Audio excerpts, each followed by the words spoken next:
The inheritance was all mine. Father would be happier if his son inherited everything rather than some woman who isn't even related by blood. You're not my sister anymore, I'm cutting ties with you, my brother declared with a sneering smile. Indeed, to our father, I wasn't related by blood. I was my mother's child from a previous relationship. Still, he had loved me as his own daughter, which made him very special to me. I was furious that my brother wanted to monopolize everything our father left behind, but his words about cutting ties with me brought a sense of relief. Fine by me, once you inherit, don't ever contact me again, I replied. Like I'd ever do that, and don't expect a single penny from me later, he shot back. I'm Kelly, a 29-year-old civil servant. My brother, Steve, is 22 and just graduated from university. He often brags about his prestigious job at a well-known company, always looking down on the rural city office where I work. Must be Dad's genes, right? I've got the blood of a father who worked for a major corporation, he'd boast, smugly emphasizing the bloodline he shares with our father. Steve and I share the same mother but have different fathers. Steve is the biological son of our father, while I am my mother's child from her previous marriage. Though I was technically a stepchild, Dad never treated me differently. He loved and cared for me deeply, which is why I regard him as my true father. My biological father, on the other hand, left us when I was little, running off with his mistress. I barely remember him.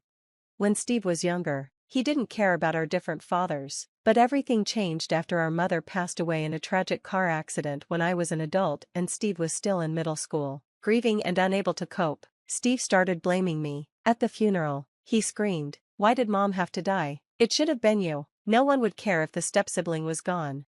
His cruel words shocked me, but I stayed silent as our father, angrier than I'd ever seen him, scolded Steve harshly. That day, any affection I had for my brother faded. Over the years, our relationship deteriorated. Steve seemed obsessed with outshining me academically, but his ambitions always backfired. He failed to get into his first-choice schools for both high school and university. As a student, he couldn't out-earn me, a full-time employee, and he avoided sports or arts to escape potential failure. Instead, Steve focused on asserting his higher status as Dad's biological son. He taunted me endlessly, saying, "I'm Dad's real child, you're just an outsider." Initially, I believed his behavior stemmed from misplaced grief, but as he grew older, his words carried genuine malice. Exhausted by his provocations, I started avoiding him altogether. When Steve decided to live at home during university, I moved out to my own apartment. I even coordinated visits with Dad to ensure I wouldn't run into him. 4 years later, Steve graduated and landed a job at a reputable company. I had prepared a tie as a graduation gift but decided against giving it to him when he greeted me with his usual smugness. "Of course, I got a better job than you. I've got Dad's genes," he said, clearly unchanged by his time at university. I continued living independently, working as a civil servant, while Steve lived with Dad and navigated the struggles of a new working adult. Unfortunately, this phase didn't last long. Less than a year later, Dad fell gravely ill and passed away suddenly, leaving me no time to say goodbye. At the funeral, I took on the responsibilities of the chief mourner. Thanks to Dad's meticulous planning, most of the arrangements were straightforward, except for the inheritance. The only inheritors were Steve and me, and I knew the discussion would lead to conflict. As expected, Steve showed up late to our meeting without so much as an apology and immediately said, "The inheritance? I'm the real child, so it's all mine. You're just a stepchild, an outsider. Isn't it greedy for an outsider to claim anything?" Tired of his arrogance, I offered a deal. "I won't inherit anything. In return, you must promise never to contact me for the rest of your life." "Deal, like I'd ever contact you. Just disappear," he said, sneering. Disgusted, I left the meeting. The next day, I visited a lawyer to formalize my renunciation of the inheritance. "Kelly, as a stepchild, you technically don't have inheritance rights," the lawyer started. "Actually, Dad adopted me legally," I interrupted, "but I don't want anything. I'm giving it all up." Dad had officially adopted me after marrying my mother, which meant I had full inheritance rights. But I wanted nothing to do with the complications of being labeled a stepchild or a legitimate child. I simply wanted to cut ties and move on. A month later, the family court finalized my renunciation. I was finally free from the burdens of my brother and the toxic family dynamic. I contacted Steve. "Hello, my renunciation of the inheritance is complete," I began. "You know, from the estate investigation, Dad had. Shut up. Steve cut me off angrily. I get it. You've renounced the inheritance. Stop acting like you're my real sister, and don't ever contact me again. He hung up before I could say another word. I sighed deeply, knowing Steve. It was only a matter of time before he came crying back for help. That thought made me feel even worse. 3 months later, the calls and emails started coming in, numerous and persistent. I reluctantly answered one of his calls, hearing his exhausted voice on the other end. You know what? I need to borrow some money, he said. Dad had debts, and I can't keep up with the repayments. I used Dad's savings too, but it's still not enough. What? Sure, Dad had some loans to repay, but if you've used all his savings for it, how is it still this bad? I asked, confused. Steve immediately snapped. Did you know about this? Did you push the debt onto me, knowing everything? You have such a bad personality. Oh, right, because you're just a stepchild. You must be jealous of me, the legitimate child. I clenched my jaw. Right, because I'm the one who hung up on you when I tried to warn you, and I'm the one who blocked your calls. Funny how you suddenly unblocked me when you needed help. Who's the one with the bad personality here?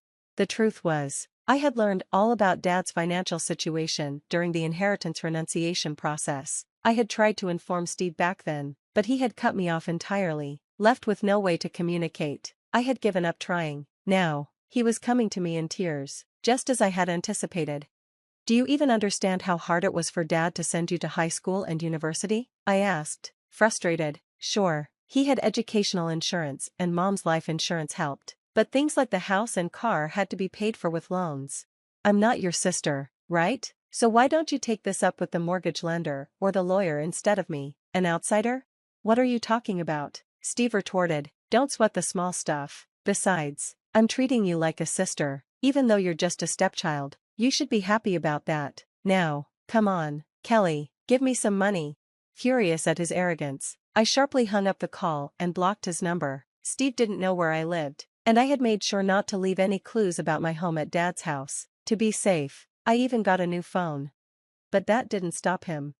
Kelly, please, I need money, otherwise, I can't survive. Steve started showing up at the city office where I worked. Gone was his usual smugness. He looked genuinely distressed. He would visit repeatedly, always during lunch breaks, as if sneaking away from his job. On days he didn't visit, he bombarded my phone with calls, disrupting my work. I explained the situation to my boss, and they moved me to an administrative position, but Steve's harassment escalated. He began staying past closing hours, waiting in the parking lot to confront me after work. One evening, I finally had enough. I caught him lingering in the parking lot and dragged him aside. Stop it already, I said. Don't cause trouble at my workplace. I told you to consult the loan institutions and the lawyer. I already did, Steve snapped, arms crossed, anger flashing in his eyes. The group life insurance covered the mortgage, so I don't have to pay for the house anymore. The car loan is down to about $5,000, and I renegotiated the payments, but that's not the problem. Then what is the problem? I pressed. Steve hesitated, nervously looking around before finally admitting, Dad had some savings, so I spent it on various things. I went over budget. Then I borrowed money from a friend, but now I can't pay him back. He's saying I scammed him, and no one else will lend me money. If I go to a predatory lender, I'll be in even deeper trouble. I sighed, my head pounding. His story was convoluted, but the truth was clear. Steve had spiraled into a financial mess of his own making.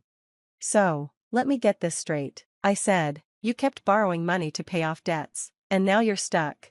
Exactly, he said, his desperation growing. I think I'm already blacklisted. If you pay it off for me, it'll all be over. Just $88,000, come on, Kelly.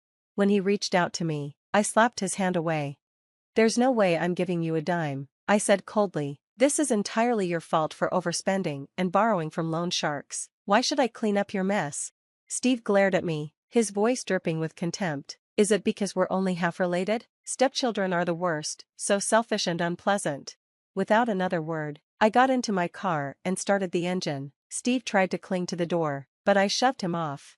You promised never to contact me again in exchange for the inheritance, I reminded him. You've broken that promise, begged for money, and insulted me. I don't owe you anything. If you show up again, I'll call the police.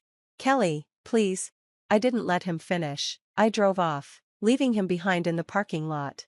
Steve continued to harass the city hall after that. showing up uninvited and lingering until closing time. He called multiple departments, disrupting their work. He didn't make a scene at the counters, so reporting him as a nuisance was difficult.